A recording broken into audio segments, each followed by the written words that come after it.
Sorry, Yeah, what type of training? The type of training. What type of training can I ask? So I've been in martial arts for about 15 years now. Right. So I like to do my fitness through martial arts because I actually teach, as volunteering, I teach like young teenagers to do martial arts at Hackney Community Centre once a week. What type of martial arts is that, guys? Sorry? What type of martial arts? Oh, Muay Thai at the moment. But I've got background in karate, kung fu, judo, things like that. Yeah, it all works. We've got wealth of knowledge. Yeah, hopefully. Yourself?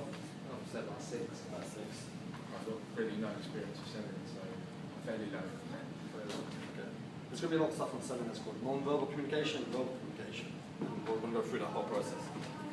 Scale 1 to 10, 10 being like you're a badass salesperson, you can sell to the sound to the parents. Well, 0 being nothing.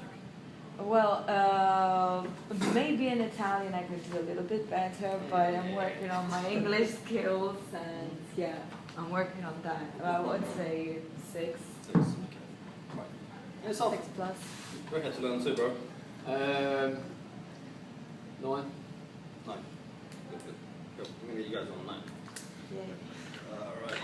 Okay, so we're going to start with anything you do in life, whatever information you're trying to give to any individual, whoever it may be, it's called content. So what I'm talking to you is content, blah, blah, blah, it's just noise, right? But if I build context, the content actually has meaning. It has a frame. So whatever you do, when you meet a client, any client you meet, you have to create some context, like what he was just saying. I did martial arts for 15 years, I developed all these skills. I've got now an idea of what he's about. So if he's going to try to sell a content to me, there's some framework, right? So every person that you meet has a reference point. They have a model of the world. They see certain things in a certain way. So for example, like with yourself, if you meet a client and the client goes, well, in his head he's thinking this, he's like, I've already had personal trainers, what makes you different? And you would say, I'm not like any other personal trainers. And that's called disqualifying yourself. You disqualify yourself from all the other people, so it makes you unique. Okay? There's a value in scarcity. What that means is the less of an individual like you there is around, which is branding. Once you brand yourself properly, the more scarce you are, the more value you can charge. You're more in need. So it's creating that image and that perception within the other personal trainers that you're going to be competing with. You are competing for the same space. But there's a lot of people in there that would want personal trainers, so you don't have to compete. You really compete against yourself. What I always did was just compete against myself. As long as I'm doing that and I'm improving, then I know I'm going to go and be successful, right? So you compete against yourself. So don't ever worry about other trainers. Watch them, learn from them, take what you can in terms of like maybe the skill in selling, or their body language, or how they interact. But in the end of the day, you're competing against yourself. It's just like trading, right?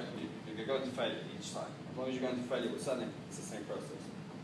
Before we start talking about selling, the art of selling, the art of communication, it is an art form. I want you to understand what wealth is. So I'm going to ask you, what do you think a wealthy person is? Someone who lives a financially free life. Financially free life. So? Someone who's successful. Successful. Someone who's happy in life and just relaxing and enjoying life. Right. Full of quality person. Right. Someone who's happy about himself, satisfied, Simple. general. Great answer. Really good answers. Majority of people would think a wealthy person is someone who has money. But actually, to be wealthy, what it means is when you lose all your money, what you're left with. And you're left with a set of values, your knowledge, your contacts, your connections, your experiences. All this stuff is stuff that you have currently right now. Even this qualification and your experience from Italian, from dancing, to martial arts, to kickboxing, to defense center, you've all got a wealth of values that you can actually use to start off your business. You already have something. Don't think that you just start in an environment like, I don't know who I'm talking to, I've never been here before, you don't have experience, you already have wealth. Okay? Wealth is a simple equation. You're going to be using this for the rest of your life as a PT wants to improve in their business. And the more you improve in your business, the better PT you become. It works hand in hand. It's a circle.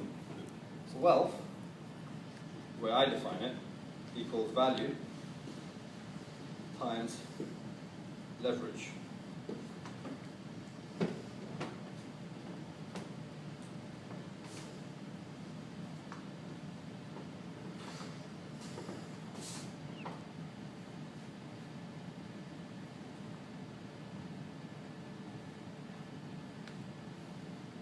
very powerful formula that you will use. So when you're selling to somebody, if I straight away told you my price of what I do, let's just say I charge £60 an hour. You know, most clients will come up to you and say, how much do you charge? And you say, whatever the number, £30. You never show the price at the beginning. Whatever you do, don't tell them the price. You deliver the value, right? Let's just say this is value and this is money, right? If I say the money is here, but the value is demonstrated is here, there's no exchange. Money given to each other is just a fair exchange. I'm giving you this because I can trust you're going to give me this service, right? If I give you a £10 note, you can trust you're going to get £10 of value. So if it's demonstrated, value is equal. That's the key. So if you're in a conversation with somebody, never tell the price. Until you feel like you've demonstrated so much value that the value is actually a lot more than the price. Like, my transformation, I charge 10 grand for 12 weeks. Now, in my head, where I frame it with the individuals, like for example, Matt is a very overweight person. For him to lose all that weight, I'd probably saved him 10 years of his life. So 10 grand is nothing. So he sees that, and for me to convey that he's actually saving a lot of money, a lot of time, a lot of life experience on this planet. So 10 grand is nothing. Do you understand what I'm trying to say here? But it takes a while to get good at demonstrating value. Okay? Leverage is basically everything we do from now for the next 6 months is going to create critical points. Critical points is times.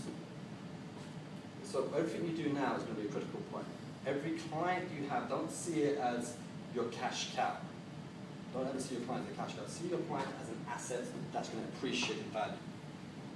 Right? So if I have you as my client, I promise to deliver you a certain amount of results, right?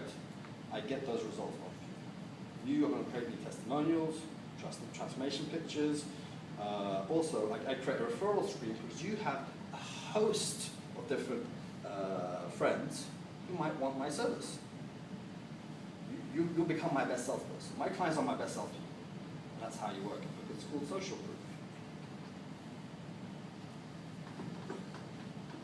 So when you have your client, once you decide, and I'm going to give you an example of what you can do straight off the bat once you have your first client, like when you pop your cherry, what you need to do to get more clients off that client, back of it. Let me do it now while I'm talking. So let's say, I'll get you to do an example. Let's just say yourself, I'm your first client, right? I decide to pay you for your service. What can you promise me in 2 weeks that I can get resolved, that you can measure? Your flexibility, your power. I'll show you a technique of kicking and to improve it. So within 2 weeks, I'll show you the power that you've improved on and the technique. Flexibility, power, right. So what he has to do there, when we first start, he needs to measure my flexibility. I'll write it down in some sort of way. He needs to measure my power. And he might even want to say, you know, if you follow this diet, a detox plan, whatever it is, especially after Christmas, everyone needs a detox plan. If I was you, I'd write shit of detox plan. And you can give them away to get new clients. You know, give me your email address, give me your phone number, so forth. Free consultation, here's a detox plan. There's tons of great ones out there because everyone can read it and read it and read it.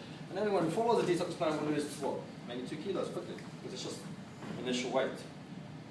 After that detox process, in that 2 weeks when you go through your next session, you get them on the scales, you measure them up with the calipers and everything else, you measure the weights, and they go, wow, I feel fucking great. Then you ask them, do you know anybody else who want to feel the same way?